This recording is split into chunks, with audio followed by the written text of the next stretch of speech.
देखो, धरती पे ना हर कुछ आपको दिखती है। कोई ऑब्जेक्ट है, किसी फॉर्म में है, उसको आप छू सकते हो, टच कर सकते हो, उठा के एक जगह से दूसरी जगह ले जा सकते हो। उसके भारीपन का, कलर का आपको एहसास होता है। क्यों? क्योंकि उसका एक पर्टिकुलर फॉर्म होता है। तो आप अच्छे से फील कर सकते हो। लेकिन जो चीज़ नहीं दिखती है ना, वो चीज़ क्या कहलाता है? कर्म कहलाता है। कर्म कभी इंसान को दिखता नहीं है। दिखता क्या है? कर्म फल दिखता है। कर्म फल दिखता है। देखो, जब इंसान कोई काम करता है ना, उस समय तो इंसान सोचता है अरे सारी ताकत हमारे अंदर है, हम जो चाहे कर सकते हैं। कुछ लोगों के अंदर तो ये जो शक्ति होती है ना, जो बोलने की दबंगई वाली जो शक्ति होती है, वो एक्सट्रीम होती है। वो मान के चलते हैं कि इस सृष्टि को हम ही चला रहे हैं। बहुत लोग देखोगे बहुत ही तानाशाह होते हैं। उनका जो ईगो होता है, वो अहंकार जो होता है, वो उनके हर शब्द से छलकता है और वो अपने सामने दूसरे को कुछ समझते ही नहीं है।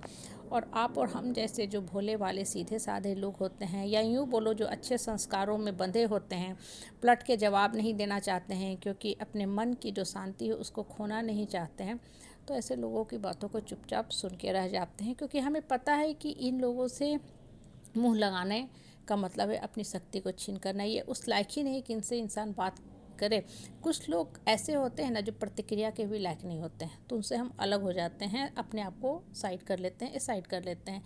लेकिन आप ध्यान रखो, सबसे बड़ी जो शक्ति होती है ऊपर वाले की शक्ति होती है।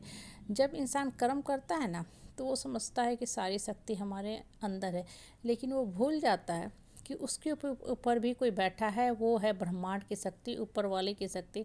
इसलिए ऊपर वाला चौतरफा मार मारता है। ऐसे लोगों को आप देखोगे बहुत जल्दी ही कर्मों की मार खाते हैं और मुँह की गिरते हैं, मुँह की खाते हैं, और फिर दूसरे के चरण में भी जाके गिरना शुरू हो जाते हैं। परिवार के नाम पे दुहाई देंगे कि मेरी थोड़ी मदद कर दीजिए। और आप और हम चूँकि अच्छे लोग होते हैं तो बातों को भी भूल जाते हैं और ऐसे लोगों को भी माफ़ी दे देते हैं। हालांकि ऐसे लोग माफ़ी के लायक नहीं होते हैं, क्योंकि इनके जो कर्म होते हैं ना, वो इतने लो होते हैं, नीच प्रवृत्ति के होते हैं कि इनकी बातों का जब भी आप स्मरण करोगे ना, तो आपके दिमाग में खलबल खलबल खलबल होना शुरू हो जाएगा। ऐसे लगेगा कि आपके दिमाग में बिरनी, हड्डा, मधुमक्खी दौड़ने लगा। देखो, लाइफ में ना एक चीज़ हमेशा ध्यान रख के चला करो, और जो भी काम करते हो हमेशा एक क्लियर कंसेप्ट रखा करो कि कभी भी किसी के मन और आत्मा को मत दुखाया करो। हम इस चीज़ को भूल जाते हैं। हमें क्या लगता है कि अरे हम इतने शक्तिशाली हैं कि हम सब कुछ कर सकते हैं, हमारे हाथ में इतना पैसा है कि हम सबके ऊपर शासन कर सकते हैं। देखो, पैसा है, अच्छी बात है, ये भी कहीं ना कहीं आपके बहुत अच्छे कर्म हैं कि भगवान ने आपको इतना पैसा दिया, अच्छी बात है। लेकिन उस पैसे का ना सदुपयोग करो, सही दिशा में लगाओ, अपने मन की शक्ति को सकारात्मक सोच में लगाओ, और किसी के साथ ना अच्छे से व्यवहार किया करो। अगर सामने वाले के मन और आत्मा को आप दुखाते हो ना, तो सामने वाला भी आपको इनविजुअल फॉर्म में एक जो है नकारात्मक एनर्जी भेज रहा है। मतलब कहीं ना कहीं उसको आप अभिशाप भी कर सकते हो, कर्ज भी कर सकते हो, क्योंकि आप सामने वाला जो इंसान है उसके मन और उसके आत्मा को दुखा रहे हो।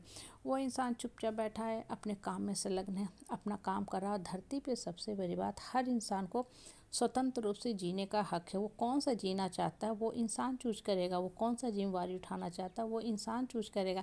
आप किसी भी इंसान को किसी भी चीज़ के लिए फोर्स नहीं कर सकते हो। हाँ, अगर वो आपकी सेवा करना चाहे, मदद करना चाहे, अच्छी बात है। अगर वो ना करना चाहे तो वो भी उसकी अपनी अंतर्मन की इच्छा पे डिपेंड करता है।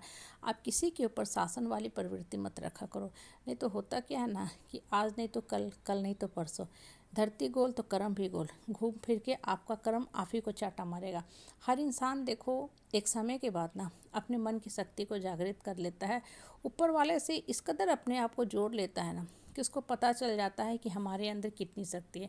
फिर वो आपके साथ उलझेगा नहीं, जवाब तलब नहीं करेगा, आर्गुमेंट नहीं करेगा, और आपको आपके हाल पे छोड़ के आपसे अपने आप को अलग कर लेगा, क्योंकि उसको भी जीने का हक है।